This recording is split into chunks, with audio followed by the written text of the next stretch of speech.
A corrupt government cannot liberate the people. If the head of the stream is corrupt, the entire river will be also. A blessed good day to you, my wisdom warriors. Wagwan, wagwan. I hope you guys are in good spirit.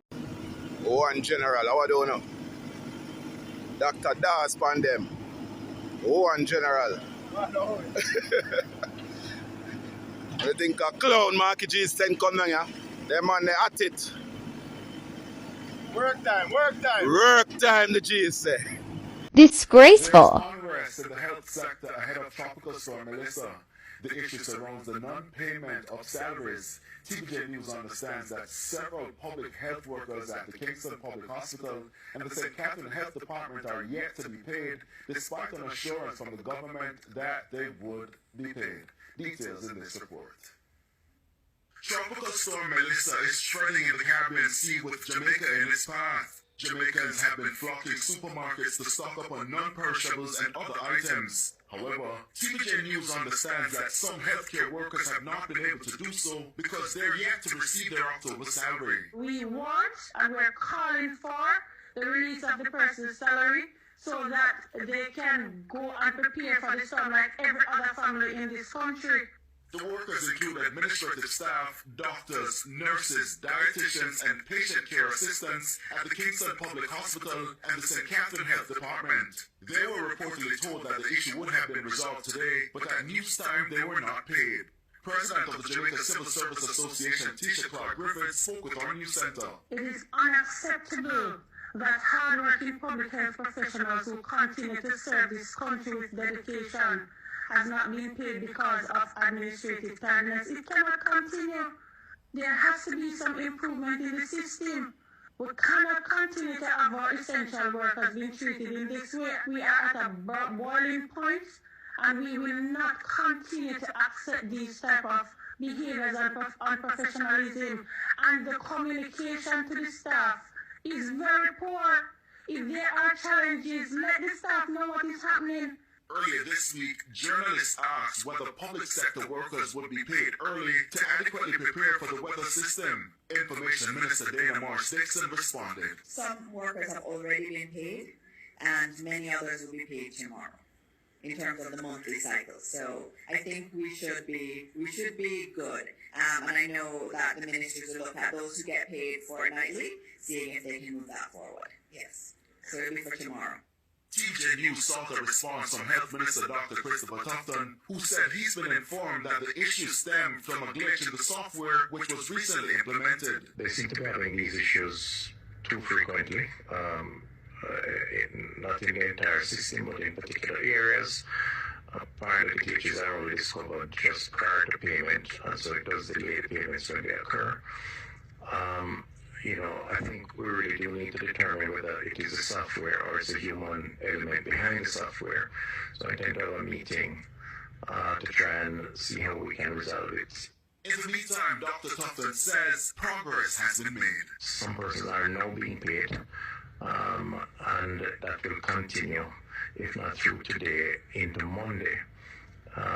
It is unfortunate. Workers do deserve to get paid their obligations, so it's not something that I'm very pleased about. And I do intend to have a discussion. 3 or higher. We're talking about the potential down the road of a Category 5. That is a potential which I'll show you. As we work our way into tomorrow, we start to get, it's not moving in yet, totally in, the heavy and life-threatening rain. That is going to be moving in. That is a huge concern.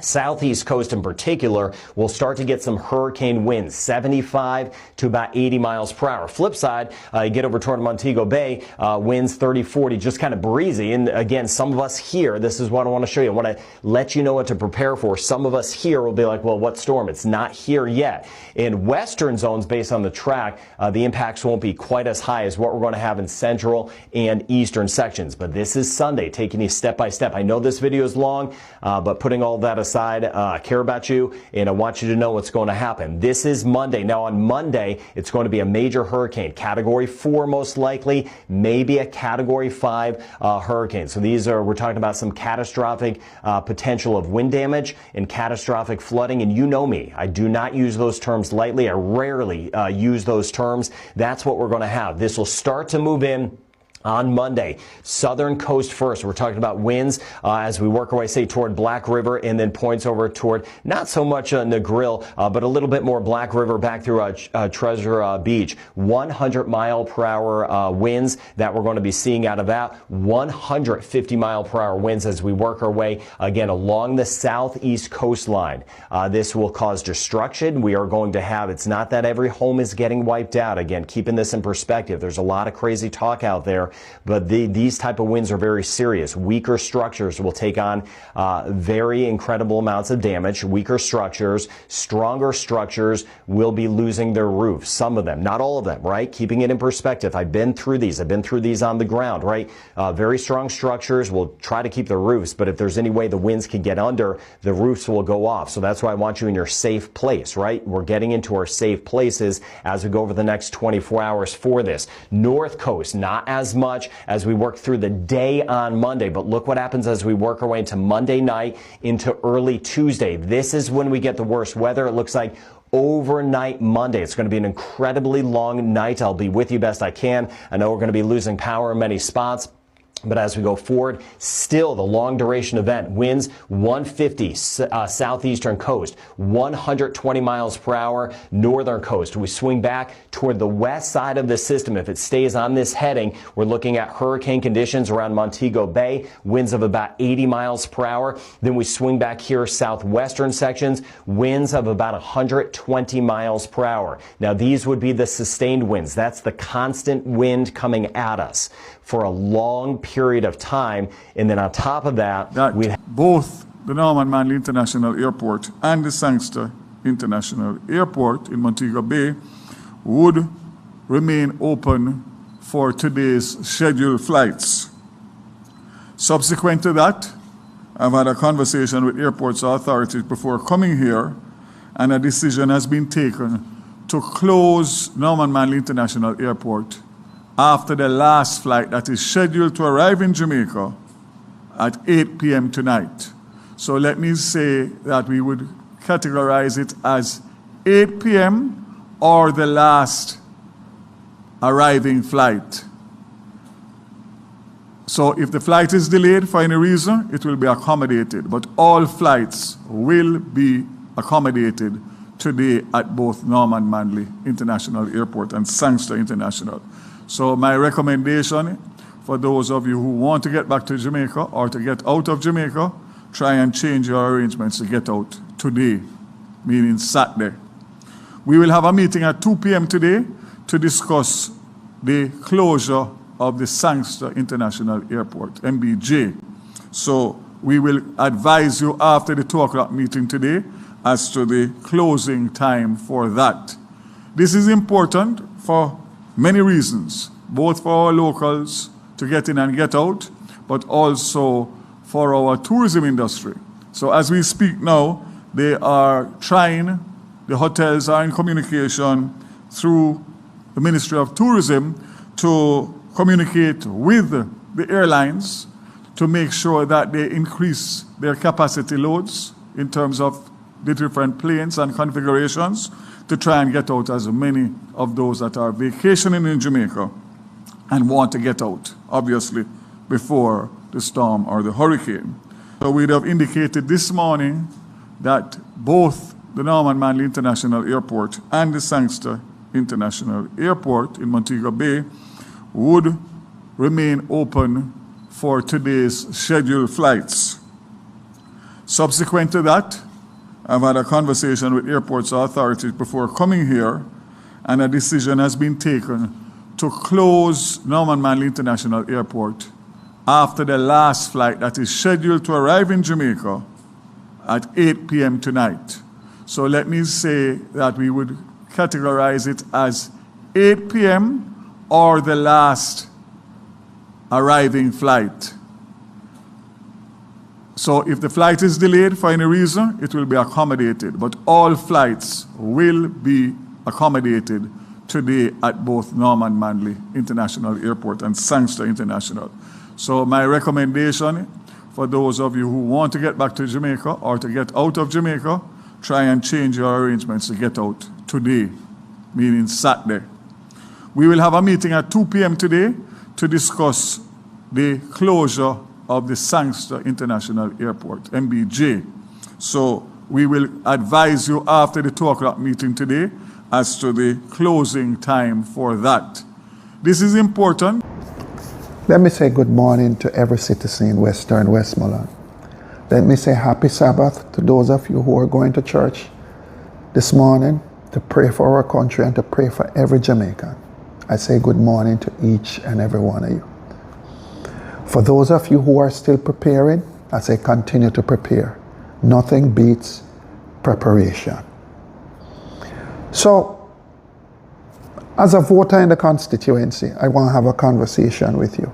And it's going to affect other voters right across the country also. So it's not just a Western Westmoreland conversation, but a conversation for my country and to bring a level of consciousness in what you expect. So Tuesday when I went to Parliament, I had expected a robust debate on two critical things, critical to me and to my constituency. Knowing that I have over 1,000 drains, I would want to ask the question, what allocation was going to be made for drain cleaning in my constituency, one. Knowing that I have some flood-prone areas, that's one. And two is, when Hurricane Melissa gets here and you go to a shelter, will there be food there? Will there be blankets there? Will there be things there to make you comfortable knowing that you're leaving your home? Wherever you call home, you're leaving to go into a shelter. So we were muzzled and we walked out because we could not represent, the opposition could not represent the people that sent us there to represent them. So we walked out. Wednesday morning, knowing that the government don't make no allocation yet, me knows I may have to find a way for Western Westmoreland. So I leave Kingston, came down. A gentleman by the name of Mr. Ewan from Little London said, you know what? This is national now. This is about the constituency. This is about my fellow citizen. So I'm going to give you I'm going to volunteer my backhoe. So we start cleaning some drains. TVJ showed up. And I said, when Hurricane Melissa gets here, it's not only coming on PNP roof, it's going to come on JLP too. And there are JLP citizens in Westmoreland.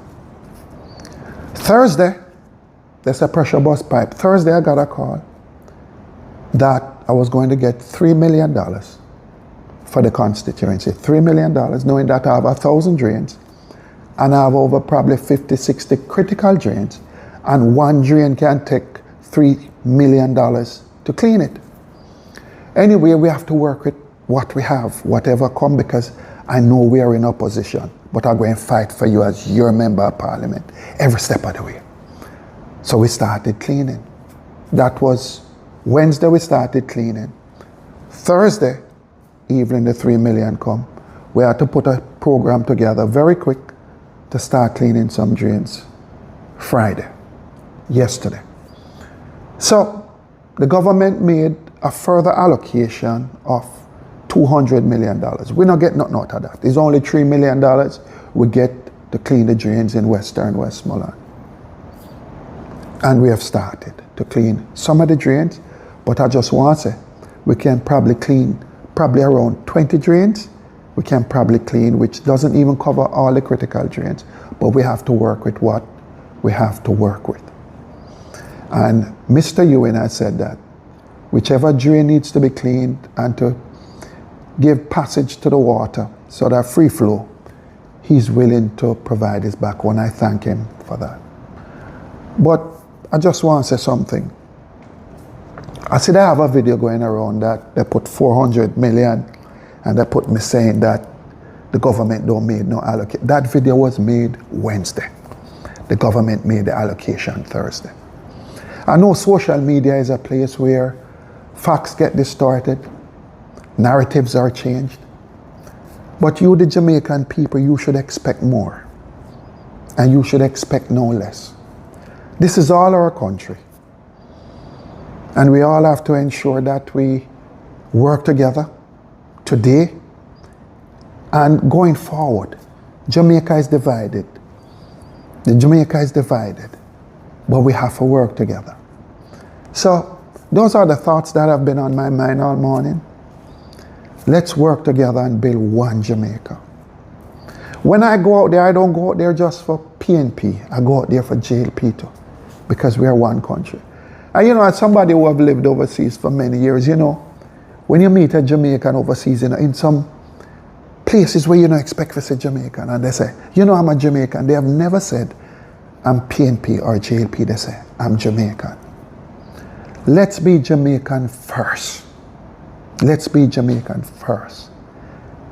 I wish every Jamaican well. I wish every Jamaican safety. I wish you God's blessing and protection while we go through this hurricane. May God be with you.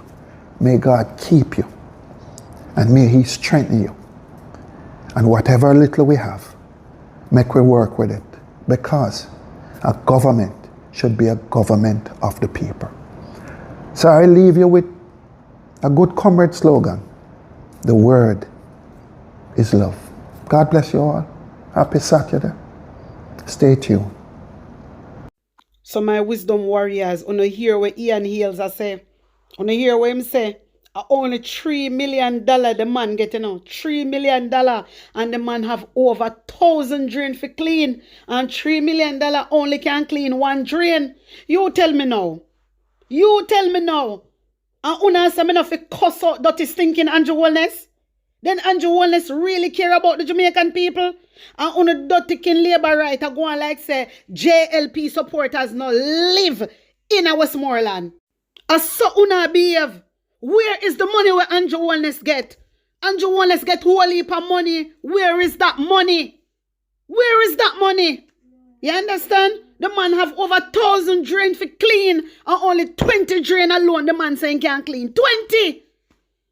You see, uno, dirty kin labor right, uno the enabler, phone fault, uno the weapon that farm up against Jamaican people. Uno.